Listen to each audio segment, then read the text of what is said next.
सुप्रभात मेरे प्रिय विद्यार्थियों। आज का हमारा कक्षा कार्य है आपकी पाठ्य पुस्तक संचयन में संकलित S.K.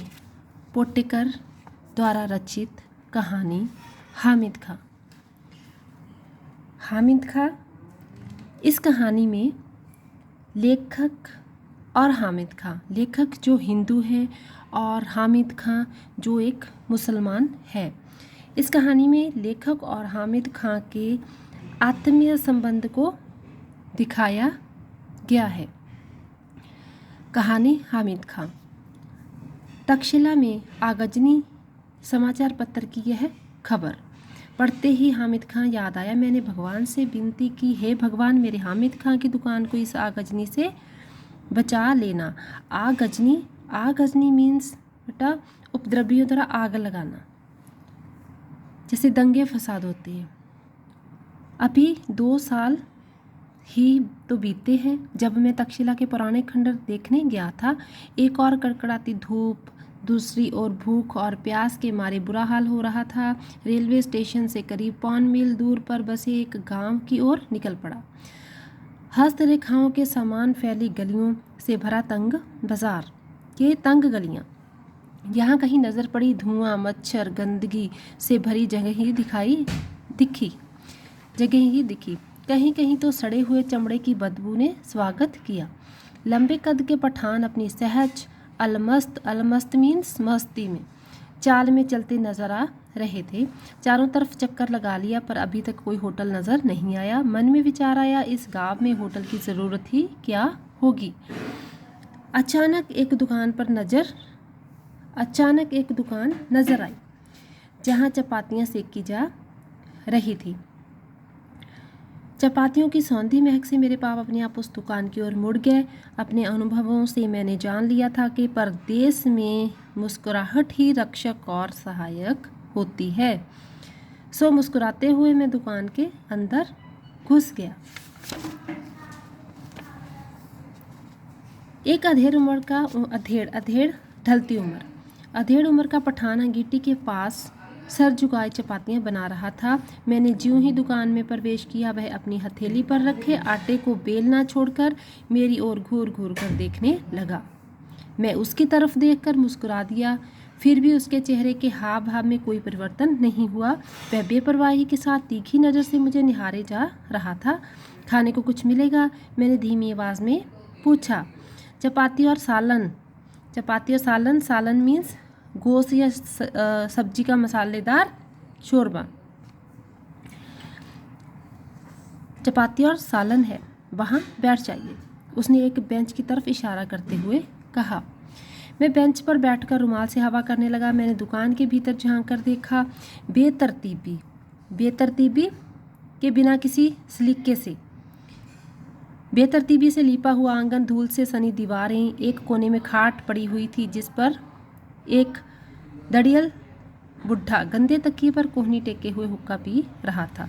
दड़ियल मीन्स दाढ़ी वाला बुढ़ा। हुक्के की गुड़गड़ाहट में उसने अपने आप को ही नहीं बल्कि सारे संसार को भुला रखा कि वो हुक्का पीने में इतना मस्त था। भाईजान, आप कहाँ के रहने वाले हैं? चपाती को अंगारों पर रखते हुए उस अधेड़ उम्र के पठान ने पूछा। मालाबार के, मैंने जवाब दिया। उसने यह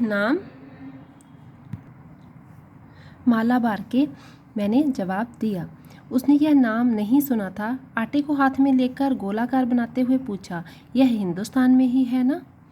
हाँ, भारत के दक्षिणी शोर, मद्रास के आगे। क्या आप हिंदू हैं?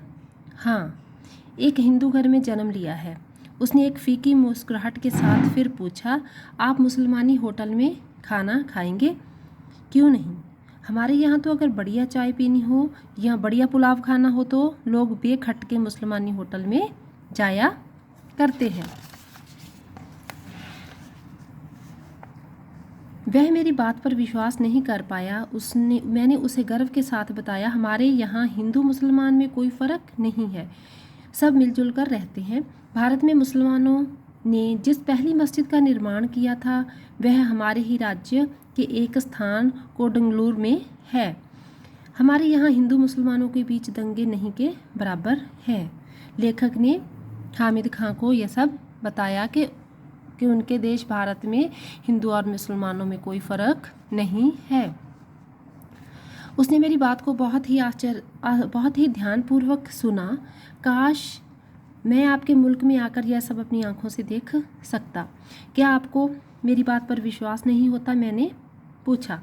मुझे आपकी बात पर तो पूरा यकीन हो गया है, पर मैं इस पर ईमान नहीं कर सकता कि आप हिंदू हैं, क्योंकि यहाँ कोई भी हिंदू आपकी कही हुई बातों को इतने फ़ख्र मीन्स गर्व के साथ किसी मुसलमान से नहीं कह सकता। उसकी नज़र में हम आतताइयों मीन्स अत्याचार करने वालों आतताइयों की औलादें हैं। हमें इस हालत में अपनी आन के लिए लड़ना पड़ता है, यही हमारी नियति है। नियति मीन्स भाग्य। उसकी आवाज़ में सच्चाई कूट कूट कर भरी थी। आपका शुभ नाम? मैंने पूछा। हामिद खां। वो जो चारपाई पर बैठे हैं वो मेरे अब्बाजान हैं। अच्छा, आप 10 मिनट तक इंतज़ार कीजिए, सालन अभी पक रहा है। मैं इंतज़ार करने लगा। अरे ओ अब्दुल, हामिद खां ने ज़ोर से आवाज़ लगाई। एक छोकरा दौड़ता हुआ आया जो आंगन में चटाई बिछाकर लाल मिर्च सुखा रहा था। हामिद ने पश्तो भाषा में कुछ आदेश दिए। पश्तो मीन्स एक प्राचीन भाषा है। भाषा में उसे कुछ आदेश दिया। वह दुकान के पिछवाड़े की तरफ भागा। भाईजान, जालिमों की इस दुनिया में शैतान भी लुक छिप कर चलता है। किसी पर धौंस जमाकर या मजबूर करके हम प्यार मोल नहीं ले सकते। आप ईमान से मोहब्बत के नाते मेरे होटल में खाना खाने आए हैं। ऐसी ईमानदारी और मोहब्बत का असर मेरे दिल में क्यों ना पड़े। अगर हिंदू और मुसलमान ईमान से आपस में मोहब्बत करते तो कितना अच्छा होता। धीमे स्वर में बोलते हुए वह अंगीठी से आखिरी चपाती उतार कर खड़ा हो गया। जो छोकरा पिछवाड़े की तरफ गया था, उसने एक थाली में चावल लाकर सामने रख दिया। हामिद खां ने 3-4 चपातियाँ उसमें रख दी, फिर लोहे की तश्तरी में सालन परोसा। छोकरा साफ पानी से भरा एक कटोरा मेज पर रखकर चला गया। मैंने बड़े चाप से भरपेट खाना खाया। कितने पैसे हुए? जेब में हाथ डालते हुए मैंने हामिद खां से पूछा। मुस्कुराते हुए हामिद खां ने हाथ पकड़ लिया और बोला, भाईजान माफ़ कीजिएगा, पैसे नहीं लूँगा, आप मेरे मेहमान हैं। मेहमान नवाजी की बात अलग है। एक दुकानदार के नाते आपको खाने के पैसे लेने पड़ेंगे। आपको मेरी मोहब्बत की कसम। 1 रुपये के नोट को मैंने हामिद खां की ओर बढ़ाया। वह संकुचा रहा था। उसने वह रुपया लेकर फिर मेरे हाथ में रख दिया। भाईजान, मैंने खाने के पैसे आपसे ले लिए हैं, मगर मैं चाहता हूँ कि यह आप ही के हाथों में रहें।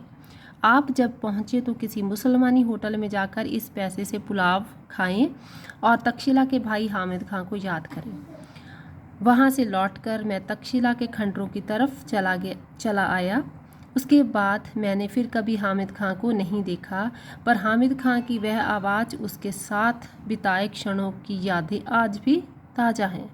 उसकी वह मुस्कान आज भी मेरे दिल में बसी है। तक्षशिला के सांप्रदायिक दंगों की चिंगारियों की आग से हामिद और उसकी वह दुकान, जिसने मुझ भूखे को दोपहर में छाया और खाना देकर मेरी क्षुधा को तृप्त किया था। क्षुधा भी मीन्स बेटा भूख, तृप्त मीन्स संतुष्ट होना, तृप्त किया था, बची रहे। मैं अब भी यही प्रार्थना कर रहा हूँ। धन्यवाद।